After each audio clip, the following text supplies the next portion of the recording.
Une erreur que tout le monde fait pendant le mois de Ramadan. C'est une erreur assez répandue, surtout au moment du iftar, avant de couper, de casser, de rompre le jeûne. Cette erreur est répandue car on voit beaucoup de nos proches, beaucoup de nos amis la faire et nous, qu'est-ce qu'on fait? On la reproduit. Saviez-vous qu'il existe une erreur très répandue qui peut affecter notre jeûne, diminuer nos récompenses? Peut-être que vous la faites aussi, sans le savoir. C'est une habitude que l'on néglige souvent, pensant qu'elle est insignifiante, mais en réalité, elle peut avoir un impact bien plus grand que ce que l'on imagine. Alors, quelle est cette erreur? Pourquoi est-elle si fréquente? Quels sont ses effets sur notre jeûne? Et surtout, comment l'éviter pour profiter pleinement des bienfaits de ce mois béni? Ne quittez pas cette vidéo, car ce que vous allez entendre pourrait transformer votre jeûne et vous rapprocher encore plus d'Allah. Bismillah, commençons ensemble. Une erreur que tout le monde fait pendant le mois de Ramadan. C'est une erreur assez répandue, surtout au moment du iftar, avant de couper, de casser, de rompre le jeûne. Cette erreur est répandue car on voit beaucoup de nos proches, beaucoup de nos amis la faire et nous, qu'est-ce qu'on fait? On la reproduit sans que l'on sache que c'est une erreur. Ce n'est pas de votre faute, je vous rassure, c'est aussi dû à certaines mauvaises traductions que l'on retrouve sur les sites francophones. On va retrouver par exemple l'invocation avant le ftour. L'invocation en elle-même, elle est correcte. Il y a une bonne chaîne de transmission, le hadith, il est bon, son sens, il est correct. Mais le problème, c'est au moment où elle est dite, cette invocation-là. Car sa signification est en totale contradiction avec le moment où nous la prononçons. Écoutez bien, je vais vous donner la partie théorique, ensuite la partie pratique pour que vous compreniez bien. عن ابن عمر رضي الله عنهما قال كان رسول الله صلى الله عليه وسلم إذا أفطر قال ذهب الظمأ وابتلت العروق وثبت الأجر إن شاء الله. D'après Abdullah ibn Umar radiyallahu anhu, lorsque le prophète sallallahu alayhi wa sallam rompait son jeûne, il disait la soif est partie, les veines sont humides et la récompense est assurée si Allah le veut. Dans ce hadith, nous avons lorsque ida, qui est une conjonction de subordination, c'est-à-dire un mot invariable qui sert à relier deux éléments d'une phrase dont l'un est subordonné de l'autre. Donc l'action de dire la soif est partie, les veines sont humides et la récompense est assurée si Allah le veut est dépendante de la rupture du jeûne. Il faut au moins avoir bu et mangé. Donc comment pourrais-tu dire cela alors que tu es encore en état de jeûne? Inconsciemment, tu te mens à toi-même. Donc regardez comment est-ce qu'il faut faire. Donc je prends une date, parmi l'une des meilleures, la reine des dates.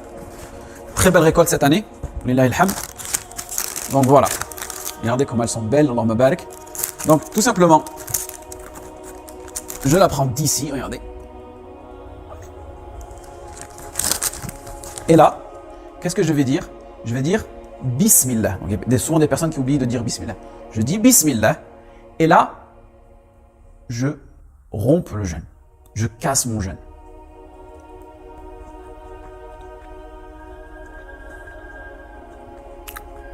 Allah me balle très sucré. Ensuite, pour faire partie des gens dont leur soif est partie, je vais boire de l'eau aussi.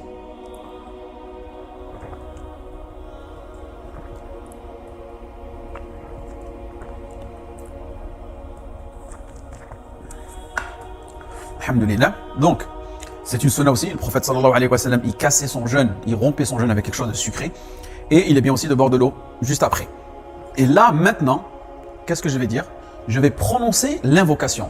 ذهب الظمأ وابتلت العروق وثبت الأجر إن شاء الله. Et là, je suis en totale corrélation, concordance avec ce que je dis, l'invocation que je prononce et ce que j'ai fait auparavant. Car la soif est partie, j'ai bu de l'eau, les veines sont humides et la récompense est assurée si Allah le veut. Donc, si vous avez du mal à la prononcer en arabe, vous pouvez la prononcer en français, mais il est préférable de la dire en arabe. Elle est assez courte, c'est juste une ou deux phrases, essayez de l'apprendre tout au mois du Ramadan. À la fin de l'invocation, on dit si Allah le veut. Ici, ce n'est pas une condition, mais bien une recherche de bénédiction. At-tabarruk. J'ai effectué une vidéo à ce sujet-là. Quand est-ce qu'il faut dire Inch'Allah. En revanche, il y a un hadith aussi qui est assez répandu. Allahumma laka sumtu wa ala rizqik aftart, qui est répandu parmi les francophones. Ce hadith, il est faible. An Mu'ad bin زهرة أنه بلغه أن النبي صلى الله عليه وسلم كان إذا أفطر قال اللهم لك صمت وعلى رزقك أفطرت. Étant donné que ce hadith il est faible, bien que son sens est noblement, on ne prononce pas cette invocation. Donc n'hésitez pas à partager cette vidéo car vous pourriez aider certains musulmans à éviter à faire cette erreur-là. Et aussi, une deuxième petite erreur qu'on a tendance à faire, n'attendez pas que le adhan soit terminé pour rompre votre jeûne. Au moment où vous entendez Allahu Akbar, rompez le jeûne le plus rapidement possible. عن سهل بن سعد أن رسول الله صلى الله عليه وسلم لا يزال الناس بخير ما عجلوا الفطرة رواه البخاري ومسلم. D'après Sahl ibn Sa'd, le messager d'Allah sallallahu alayhi wa sallam a dit: les gens seront toujours bien aussi longtemps qu'ils hâtent la rupture du jeûne. Le hadith a été rapporté par Bukhari wa Muslim.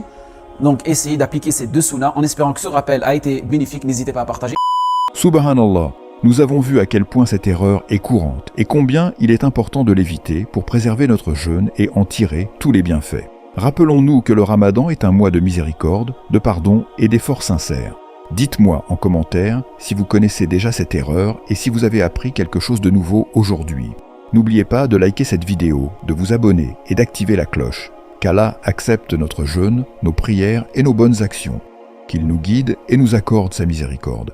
Barakallahu fikum wa assalamu alaykum wa rahmatullahi wa barakatuh.